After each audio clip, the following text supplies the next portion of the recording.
Buenos días. Bueno, nos encontramos con una fallita de esta lavadora LG Turbo Brun por este sonido. ¿Sí? ¿Qué sucede cuando hace ese sonido? Es en la parte de la transmisión. ¿Sí? Vamos a ir a la transmisión. Acostamos la lavadora y vamos aquí a la transmisión.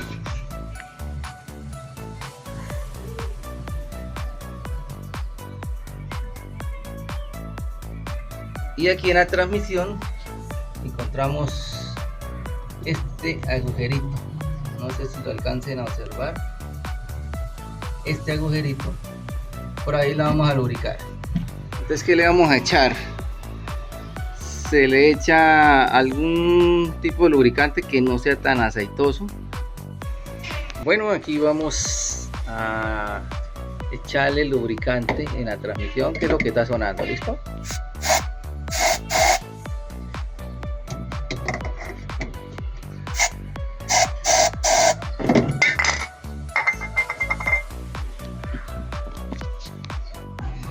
Bueno, ya como podemos observar, allá le echamos el líquido. Ahora mire, ni suave ni nada, ya no se escucha nada, queda suavecitica.